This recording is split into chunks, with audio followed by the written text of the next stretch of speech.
രാജ്യം സമീപകാലത്ത് കണ്ട ഏറ്റവും വലിയ ദുരന്തം. അതിജീവനം അകലെയല്ലെന്ന് വിശ്വസിക്കുന്ന ഒരു ജനത.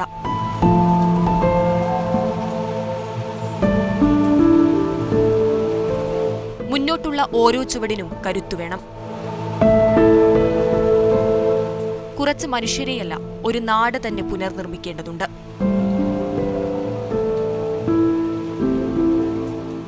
രാജ്യം തന്നെ കൂടെയുണ്ടെന്ന് പ്രഖ്യാപിച്ച് പ്രധാനമന്ത്രി നരേന്ദ്രമോദി എത്തി.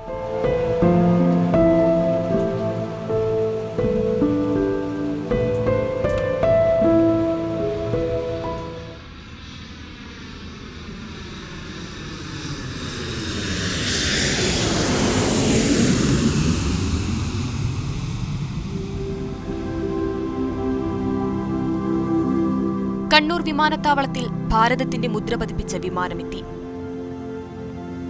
പ്രധാനമന്ത്രി നരേന്ദ്രമോദിയുടെ മുഖത്ത് നാടിന്റെ വേദന നിഴലിച്ചു കിടപ്പുണ്ട്.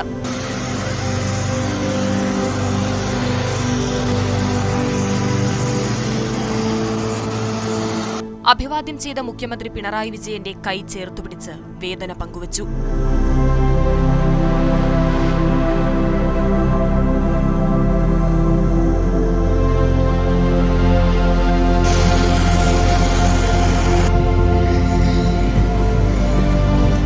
കണ്ണൂരിൽ നിന്ന് മേപ്പാടിയിലേക്ക് ഹെലികോപ്റ്റർ മാർഗത്തിലെ യാത്രയിൽ ഗവർണറും മുഖ്യമന്ത്രിയും അനുഗമിച്ചു. ചുരം കയറി ഹെലികോപ്റ്റർ ദുരന്തമലയുടെ മുകളിലെത്തി.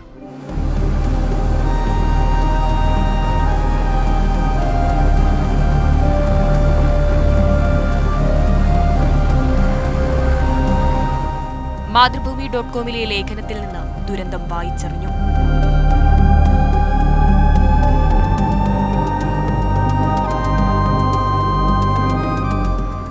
താഴെ കാഴ്ചകളിൽ തകർന്ന് തരിപ്പണമായ നാട്.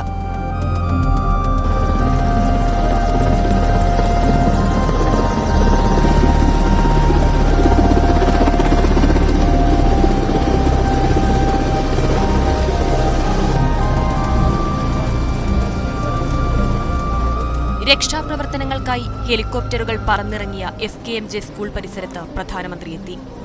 ഇനി ദുരന്തഭൂമിയിലേക്ക്.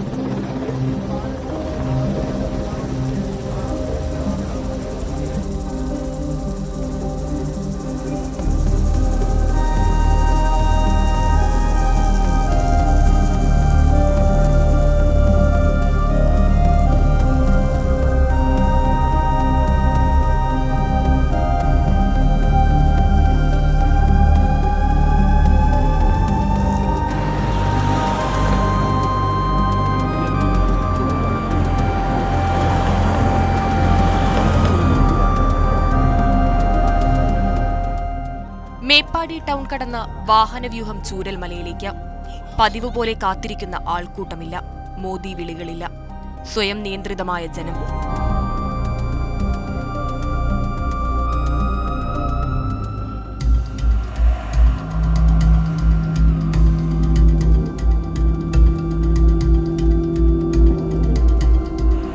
തേയിലത്തോട്ടങ്ങൾ കടന്നെത്തിയത് സങ്കടപ്പുഴയുടെ ഓരത്ത്.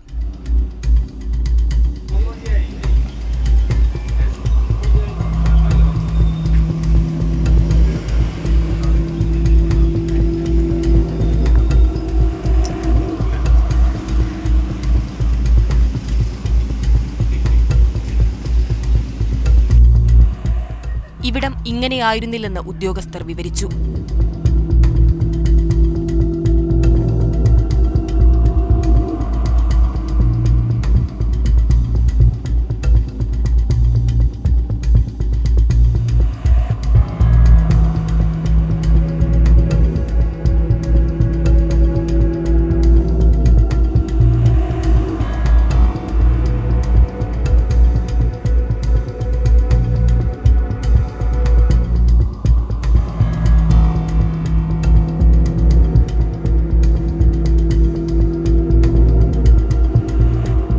അങ്ങ് ദൂരെ കാണാനാകുന്നതിനപ്പുറത്ത് ദുരന്തത്തിന്റെ വ്യാപ്തി പ്രധാനമന്ത്രി നേരിട്ടറിഞ്ഞു.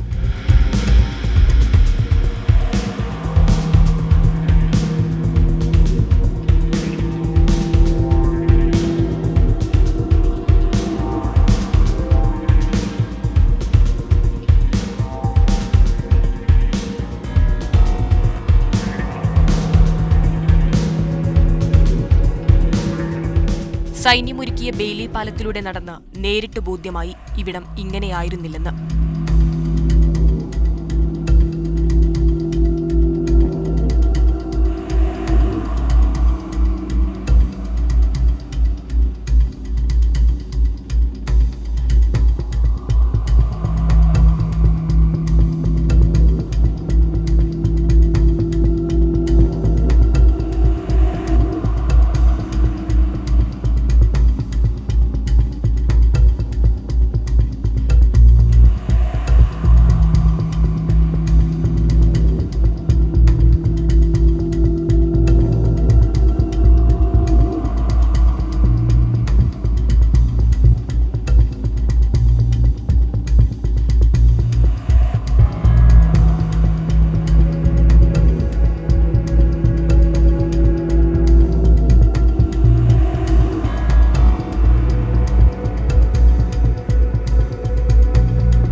ഇദ്ദേഹത്തിന്റെ വരവിനെ നിങ്ങൾ എങ്ങനെയാണ് കാണുന്നത്?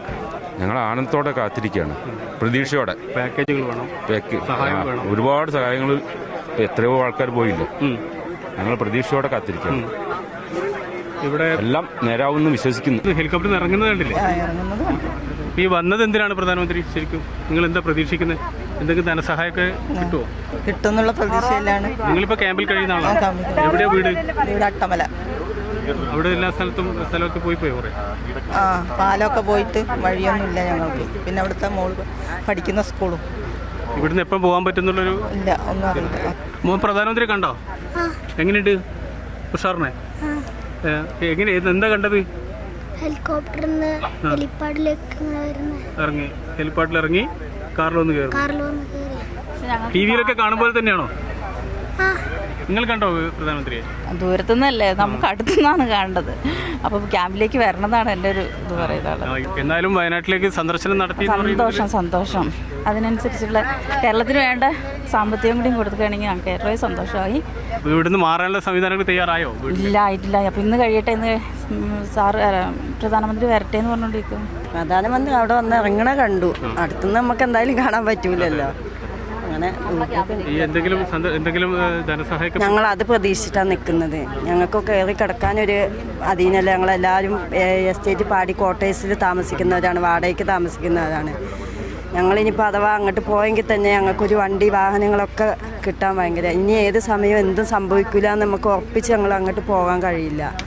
ഈ പ്രധാനമന്ത്രിയുടെ സന്ദർശനം കൊണ്ട് അത്തരത്തിലുള്ള പ്രശ്നങ്ങൾക്ക് പരിഹാരം ഉണ്ടാവണം എന്ന് പ്രതീക്ഷിക്കുന്നത്. ഞങ്ങൾ ആ ഒരു പ്രതീക്ഷയിലാണ് ഇത്രയും നിന്നത്. ഇറങ്ങണ കണ്ടു. ടി വിയിലൊക്കെ കാണുമ്പോൾ തന്നെയാണോ? അറിയില്ലല്ലോ, നമ്മൾ ഇത്ര ദൂരത്തുനിന്നല്ലേ. എന്നാലും കാണുന്നുണ്ടായിരുന്നു, ഇങ്ങനെ കണ്ടു. പ്രധാനമന്ത്രി എന്തെങ്കിലും പാക്കേജുകളൊക്കെ പ്രഖ്യാപിക്കുന്നു പ്രതീക്ഷിക്കുന്നുണ്ടോ? പിന്നെ പ്രതീക്ഷയോ? അതിൽ മൂപ്പരയിലാണ് ഇപ്പോൾ ഞങ്ങളെല്ലാ വിശ്വാസവും. വീടും ഇതൊക്കെ? വീട് ഞങ്ങൾ എസ്റ്റേറ്റ് പാടിയിലാണ്. പക്ഷെ ഞങ്ങളിപ്പോൾ പുതിയ വീട് വെക്കുന്നത് ഇതുപോലെ 12ാം വാർഡിലാണ്. അതൊക്കെ ഇപ്പോൾ ഇതിൽ ഒലിച്ചു പോയി. വഴിയൊന്നുമില്ല, നമ്മളെ വീടിൻ്റെ അവിടേക്ക് വഴിയൊന്നുമില്ല. അങ്ങനെ നിൽക്കണം. ഇവിടുന്ന് എപ്പോൾ തിരിച്ചു പോകാൻ പറ്റുന്ന ഒരു പ്രതീക്ഷയില്ല. എന്നാൽ എന്താണെന്നൊന്നും പറഞ്ഞിട്ടില്ലല്ലോ.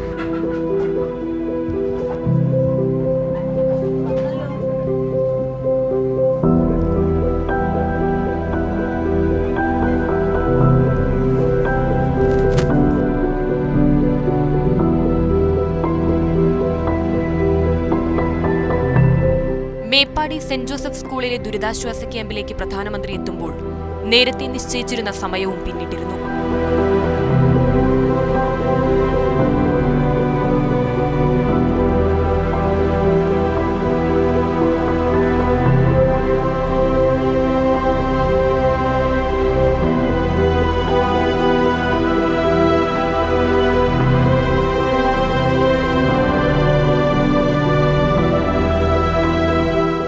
അവിടെ സങ്കടക്കടലിൽ ബാക്കിയായവരുടെ കൈ ചേർത്തു പിടിച്ചു.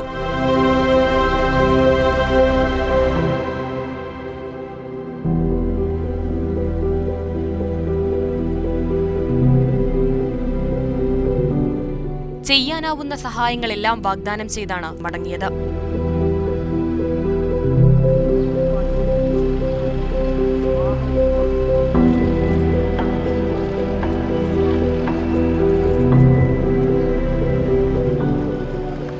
വലിയ ആളും എല്ലാം ഉണ്ടായൊക്കെ കളിച്ച് അങ്ങോട്ടും ഇങ്ങോട്ടായിട്ട് മറന്നു. ഇനി നമ്മൾ സ്വന്തമായിട്ട് പോകുമ്പോൾ മുണ്ടക്കൈക്ക് കടത്തി വീടില്ല, അവിടെ വീടില്ല, അവിടെ പൂട്ടി, ഫോറസ്റ്റ് പൂട്ടി.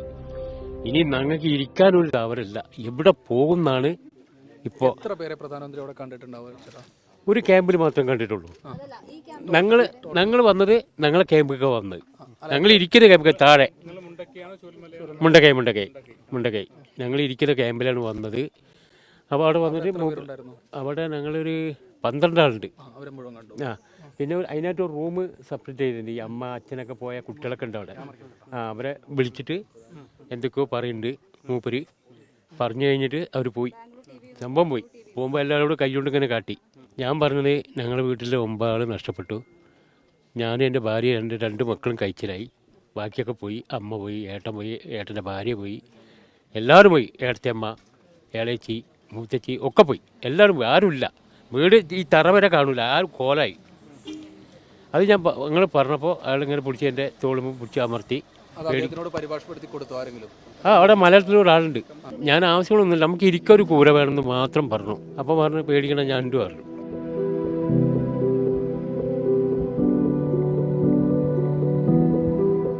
വിംസ് ആശുപത്രിയിൽ പരിക്കേറ്റവരെ കാണാൻ അത് മുറിവേറ്റ ഹൃദയങ്ങളിൽ മരുന്നായി.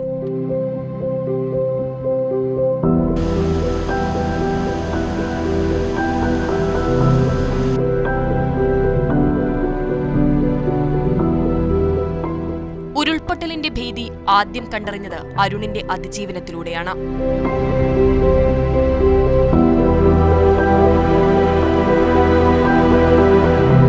മുണ്ടക്കൈ ദുരന്തത്തിൻ്റെ ആദ്യ മണിക്കൂറിൽ നമ്മൾ കണ്ട ഭീകര ചിത്രങ്ങളിൽ ഒന്നായിരുന്നു അരുണിൻ്റെ ആ ഒരു ചളിയിൽ പുരണ്ടു നിൽക്കുന്ന അരുണിനെ, രക്ഷാകരങ്ങൾ ഉയർത്തി നിൽക്കുന്ന അരുണിനെ. ഇന്ന് അരുൺ അതിജീവനത്തിൻ്റെ പാതയിലാണ്. കേരളം ഇപ്പോൾ അഭിമാനത്തോടെ കാണുന്നുണ്ട് അരുണിനെ. ആ ഒരു നിശ്ചയദാർഢ്യത്തെ മനക്കരുത്തിന് അരുണെ പ്രധാനമന്ത്രി കണ്ടുപോയിരിക്കുന്നത്. എന്താണ് പറഞ്ഞത്?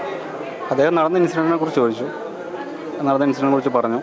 തോൾ തട്ടിയിട്ട് പറഞ്ഞു ഉണ്ടാവും, കൂടെ ഉണ്ടാവും. അത് തോൾ തട്ടി നമുക്കൊരു ആശ്വാസമാണല്ലോ അത്. കാരണം പ്രധാനമന്ത്രി തോളത്തിട്ട് വിശ്വസിപ്പിക്കുക എന്നൊക്കെ പറയുമ്പോൾ അത്രയും ലെവലല്ലേ, വലിയൊരു കരുത്തായി. കാരണം വലിയൊരു പ്രശ്നം തീർച്ചയായിട്ടും വലിയൊരു പ്രതിസന്ധി അതിജീവിച്ചാണ് ഒരു ശ്വാസത്തിൻ്റെ പുറത്ത് മടങ്ങിയെത്തിയാണ് ജീവിതത്തിലേക്ക്. ആ മനക്കരുത്ത് ഇപ്പോഴും ഉണ്ട്. തീർച്ചയായിട്ടും പ്രധാനമന്ത്രി കൂടെ വന്നപ്പം കിട്ടിയ രാജ്യം ഉണ്ട് എന്നുണ്ട് ഒരു സന്ദേശം ഉണ്ട്. തീർച്ചയായിട്ടും ഒരു വല്ലാത്തൊരു ഊർജ്ജം ഉണ്ട് ഇപ്പോഴും. പിന്നെ എപ്പോഴും ഉണ്ട്. ആ ഒരു സമയത്തെ ആലോചിക്കുമ്പോൾ വല്ലാത്തൊരു മരവിപ്പ് ഉണ്ടായിരുന്നു. അരുണിൻ്റെയൊക്കെ കണ്ണുകൾ തുടക്കത്തിൽ കണ്ട, സംസാരിക്കാൻ പോലുമില്ല. ഇപ്പോഴും അത് ആലോചിക്കുമ്പോൾ അനുഭവത്തെ എത്ര ഒരു ഭീതിയുണ്ടോ? താല്പര്യമില്ലാത്ത കാര്യങ്ങളാണ് നടന്നത്. പക്ഷേ അതിനെക്കുറിച്ച് ചിന്തിച്ചിട്ട് കാര്യമില്ല. നമ്മൾ മുന്നോട്ട് ചിന്തിക്കാതെ ആ ഇൻസിഡൻറ്റ് മാത്രം ചിന്തിച്ചിട്ട് കാര്യമില്ലല്ലോ. ഉയർന്നില്ല. ഇപ്പം ആരോഗ്യ പ്രശ്നങ്ങൾ എന്തൊക്കെയാണ്? കാലിനുള്ള ഈ 2 പ്രശ്നങ്ങളുണ്ട്. ശരീരാസകലം മുറിയാണ്. ആ വേദനകളെയൊക്കെ ഉണക്കിക്കൊണ്ട് നമ്മൾ തിരികെ വരും അല്ലേ?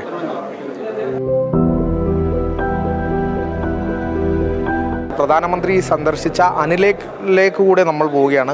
അല്ലെ, പ്രധാനമന്ത്രി വന്ന് കണ്ടു. എന്താണ് പറഞ്ഞത്? വന്ന് കണ്ട് സംസാരിച്ച് ആശ്വസിപ്പിച്ച് പോയി. എല്ലാത്തിനും കൂടെ ഉണ്ടാവും, അത് ക്യൂറായിട്ട് പോവാം, നമ്മളെല്ലാം നോക്കുന്നുണ്ട്, എല്ലാം ചെയ്യുന്നുണ്ട് എന്നെല്ലാം പറഞ്ഞു. നഷ്ടപ്പെട്ടതെല്ലാം എൻ്റെ അമ്മയും എൻ്റെ കൊച്ചും നഷ്ടപ്പെട്ട്, നാട്ടുകാരെല്ലാവരും നഷ്ടപ്പെട്ടിട്ടുണ്ട് എല്ലാം പറഞ്ഞു. എല്ലാത്തിനും ആശ്വസിപ്പിച്ച് നമ്മൾ ചെയ്യാം. ആദ്യം ഭേദമായിട്ട് വരണമെന്ന് പറഞ്ഞു. എൻ്റെ നട്ടൽ പൊട്ടുള്ളതുകൊണ്ട് പറഞ്ഞു റെസ്റ്റ് എടുക്കാൻ പറഞ്ഞു. ഈ ഘട്ടത്തിൽ വലിയൊരു ആശ്വാസമായിരുന്നു. അതെ തീർച്ചയായും. രാജ്യം തന്നെ നമ്മുടെ ഒപ്പം ഉണ്ട് എന്നുള്ളത് തന്നെയാണ്. അതെ നമുക്ക് അനിൽ ആ ഒരു മുഹൂർത്തങ്ങളൊന്നും ഇപ്പോൾ ആരും ആലോചിക്കാൻ ആഗ്രഹിക്കുന്നില്ല. പക്ഷേ ഇനി നമുക്ക് വേണ്ടത് ഒരു തിരിച്ചുവരവ് തന്നെയാണ്. അതിനൊരു കരുത്തുണ്ട് ഇപ്പോൾ. അതെ തീർച്ചയായും. അതിനുള്ള ഒരു മറുപടിയാണ് സാർ തന്നിട്ട് പോയത്. നമ്മൾ അതിജീവിക്കുക തന്നെ ചെയ്യും അല്ലേ? അതെ. ഒരുപാട് പേരെ നിസ്സഹായരായ പലരെയും നമ്മൾ കണ്ടു. നിങ്ങളൊക്കെയാണ് അവർക്ക് മാതൃകയായി മുന്നിലുള്ളത്, ഇതിൽ നിന്ന് രക്ഷപ്പെട്ട് നിർത്തിയത്. അപ്പം നിങ്ങൾക്കൊക്കെ അവരോട് എന്താണ് പറയാനുള്ളത്? ആ ആളുകളോട് അവരോട് പറയാൻ ഞാനിപ്പോൾ അവരാരും ആശ്വസിക്കാൻ പറ്റില്ല. എന്താ വെച്ചാൽ എൻ്റെ വീട്ടിലും എനിക്കും നഷ്ടപ്പെട്ടിട്ടുണ്ട്. എൻ്റെ 2.5 വയസ്സ് കൊച്ചാണ് പോയത്. 1 മാസം എന്നോട് കളിച്ചുള്ളത്. ഞാൻ 2 കൊല്ലം കഴിഞ്ഞിട്ടാണ് ഞാൻ പുറത്തിരുന്ന് വന്നത്. ഞാൻ 1 മാസം കളിച്ചിട്ട് എൻ്റെ അമ്മയും പോയി. പുതിയ വീട് വെച്ച് വീട് കൂടാനുള്ള പോലും സമയം തന്നിട്ടില്ല. അപ്പോൾ എനിക്ക് അവരോട് പറയാനുള്ളത് തന്നെയാണ്, എല്ലാത്തിനും മേലുള്ള ഓരോരുത്തരും കാണുന്നുണ്ടാവും. എല്ലാതും തളരരുത്. നമ്മൾ അതിനെയും, ഈ വേദനയുണ്ട്, അതിനെയും നമ്മൾ മറികടക്കണം അല്ലേ? അതെ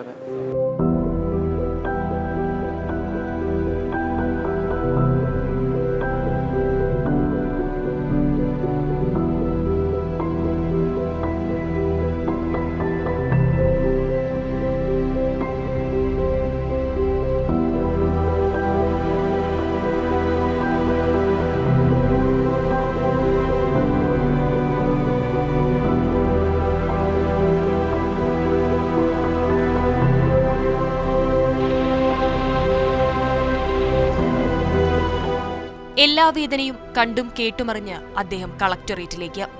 അവിടെ അവലോകന യോഗം.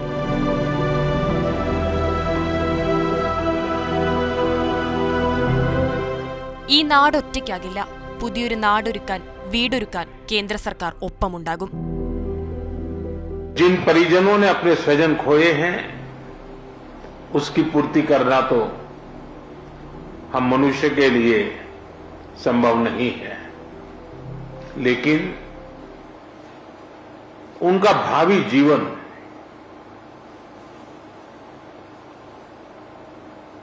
उनके सपने चूर चूर न हो जाए, ये हम सबका सामूहिक दायित्व है।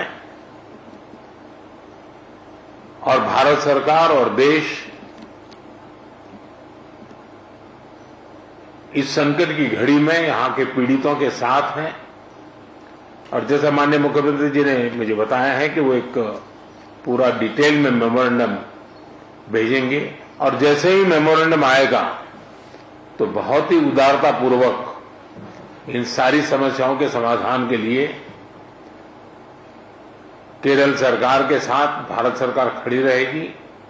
और मैं नहीं मानता हूं कि धन के अभाव में यहां कोई काम रुकेगा। കുട്ടികൾക്കായി സ്കൂൾ ഒരുങ്ങും, അതിജീവന മാർഗങ്ങൾ ഒരുങ്ങും. മോദി ഗ്യാരണ്ടി പറഞ്ഞു. हमारे लिए इन परिजनों को फिर से एक बार, क्योंकि छोटे बच्चे हैं, परिवार में सब कुछ खो चुके हैं, इनके लिए एक लंबे समय की योजना हम लोगों को बनानी होगी। मैं आशा करता हूं कि राज्य सरकार उस पर भी विस्तार से करेगी, और उसमें भी जो कुछ भारत सरकार अपना हाथ बटा सकती है वो बटाएगी। और मैं आपको फिर से एक बार विश्वास दिलाता हूं, मुख्यमंत्री की जैसी अपेक्षाएं हैं, सारी अपेक्षाओं को पूरा करने में भारत सरकार पूरा प्रयास करेगी। പറഞ്ഞെറിഞ്ഞ നാടല്ലെന്ന് തിരിച്ചറിഞ്ഞ് ഡൽഹിയിലേക്ക് പ്രധാനമന്ത്രി നരേന്ദ്രമോദി മടങ്ങി.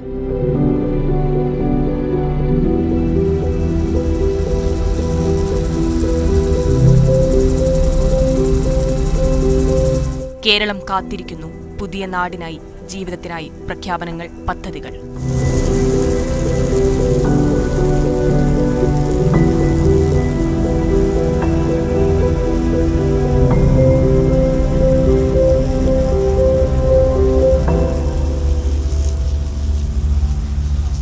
സങ്കടങ്ങൾ ബാക്കിയാണ്.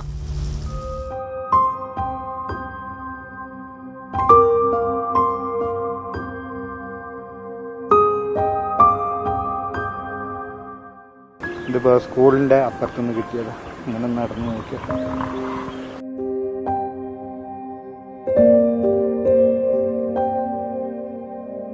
മോളെ എന്തെങ്കിലും അറിയുമെന്ന് പറഞ്ഞിട്ട് അതിപ്പോൾ ഞാൻ രണ്ടാമതാണ് വരുന്നത്.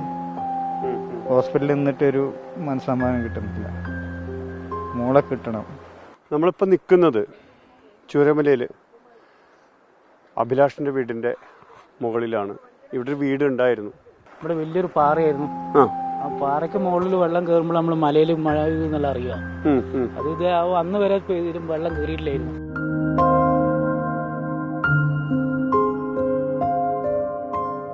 ഒന്നര വർഷം ആയിട്ടില്ല അതിൽ കയറി കൂടിയിട്ടാണ് ഞാൻ ലീവ് കഴിഞ്ഞ് പോയത്. പോയിട്ട് ഇപ്പോഴാണ് ഇത് അറിഞ്ഞിട്ടാണ് ഇപ്പോൾ വരുന്നത്. പടമാണ് അല്ലേ? മോളെ ഫോട്ടോ ആണ്. സ്കൂളിന് ബാക്ക് അവിടുന്ന് ഇപ്പോൾ ഇങ്ങനെ ഇറങ്ങി നോക്കിയപ്പോൾ കിട്ടിയതാണ്. ഫാമിലി ഫോട്ടോ ആണത്. 2.5 മാസം എൻ്റെ അടുത്ത് ഉണ്ടായിരുന്നു. കഴിഞ്ഞ മാസം 24-ാം തീയതിയാണ് ഇങ്ങോട്ട് വന്നത് അവർ.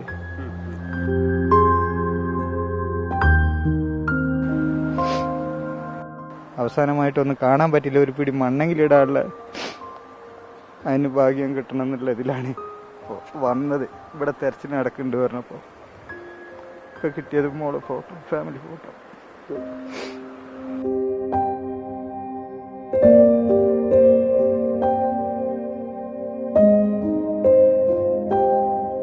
मैं विश्वास दिलाता हूं इन परिजनों को भी कि वे अकेले नहीं हैं। इस दुख की घड़ी में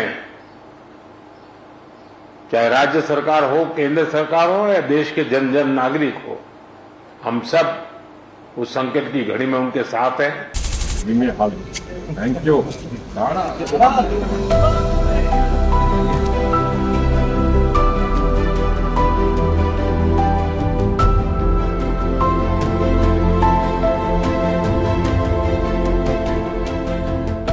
Guys, one salute.